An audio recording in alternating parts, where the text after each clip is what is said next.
Bonjour mes chouchous. Aujourd'hui, ce qui me fait de la peine, c'est qu'on est toujours pour ou contre quelque chose. Médecine conventionnelle ou alternative, bio ou non bio, foot ou rugby, vegan ou barbecue, droite ou gauche. C'est terrible parce que du coup, ça fait deux clans, ça fait toujours deux clans dans le tout. Et puis ça nous sépare quoi. Et moi, j'ai envie de réconcilier tout ça.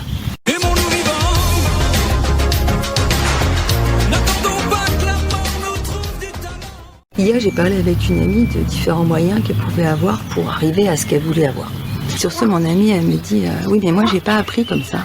Moi, on m'a pas appris ça comme ça. J'ai fait mais pourquoi tu veux pas essayer Ouais, parce que j'y crois pas.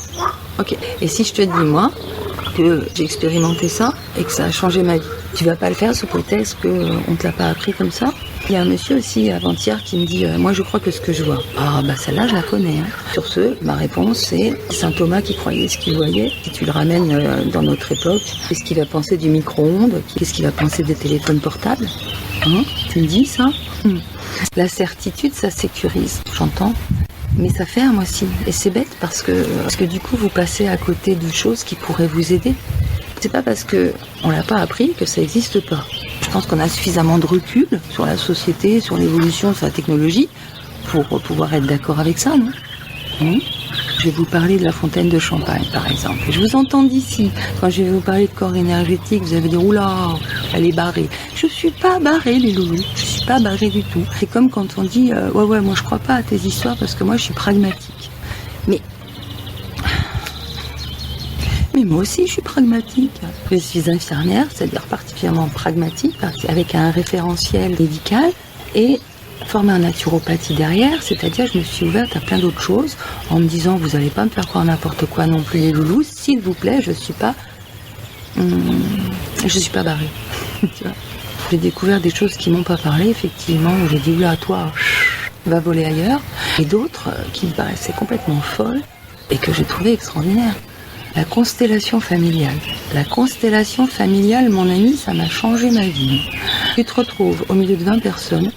On vient de boire le café avant de fumer la clope. Enfin voilà, on n'est pas, tu vois, on n'est pas parti dans un monde meilleur. Non, pas du tout. On s'assoit. On me dit tiens, toi, lève-toi. Et tu te mets à penser des choses qui sont pas à toi et avoir le corps qui bouge d'une façon que c'est pas toi qui le veux. T'y crois à ça? Eh ben moi j'y croyais pas tant que je l'avais pas fait. La kinésiologie, t'appuies sur le bras et le bras il dit oui ou non. C'est vrai que moi on m'aurait dit ça il y a 15 ans, j'aurais dit va voler ailleurs quoi. Le jeûne, tu restes une semaine sans manger, tu marches 10 km par jour. Eh ben je vous dis, le 5e jour au matin, au départ c'est un peu mou quand même, c'est normal, il faut enclencher la machine. Mais après je me suis mise en marche automatique, c'est-à-dire que j'étais avec une autre fille à côté devant et on traçait, mais un truc de folie, quoi. Un truc de folie. Je vous jure que c'est vrai. Je l'ai vécu, je vous jure, je vous mens pas. Vous croyez que je vous mens? Qu'est-ce que je ferais là si je vous mentais Donc j'en arrive à me dire que on nous a appris que 2% de la réalité. C'est tout, c'est pas grave. Essayez de ne pas vous fermer, parce que c'est bon pour vous. Moi j'ai préféré vivre toujours avec le doute. Alors le doute c'est déstabilisant tout le temps. Moi je me sens pas dans un cadre, je me sens sur une planche de surf, tu sais, à tenir l'équilibre tout le temps comme je veux. Et c'est bien, ça me correspond, ça va, il n'y a pas de problème. Quand je parle avec des gens qui n'ont pas le même point de vue que moi, plutôt que de dire t'es qu'un gros con, ça me sert à rien de me dire que c'est un gros con. Ça me sert à rien de rester sur mes certitudes. Ça me fait pas avancer, ça me fait pas découvrir un autre mode de pensée, tu vois. Donc je lui dis, raconte-moi ce que t'en penses, quel est ton argument, même sur des choses que je trouve complètement aberrantes a priori comme ça. Je sais pas, par exemple, je suis pas chasseuse, j'aime pas la chasse. J'aime bien pouvoir parler avec des chasseurs. L'autre jour, j'ai parlé avec un intégriste religieux.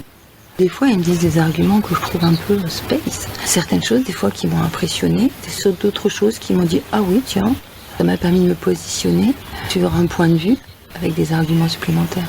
Ou de me confirmer sur mon point de vue. Voilà. Quoi qu'il en soit, c'est un positionnement. Essayez de rester ouvert parce que c'est bon pour vous. Oui, je vous invite à ne pas croire tout et n'importe quoi. Et de laisser la petite voix intérieure qui vous dit ça m'intéresse ton truc là. Même s'il y a le père là qui dit non, je l'ai pas appris comme ça marche pas. Hors de question. Hors de question. Voilà. Faites comme vous le sentez. Allez, je vous embrasse, je vous souhaite une belle journée. À bientôt. Bye. Il y a de la grenouille dans le coin. Bon, si je peux causer, vous le dites, les gars. C'est pas grave, les grenouilles veulent parler avec moi. Ok, ça marche.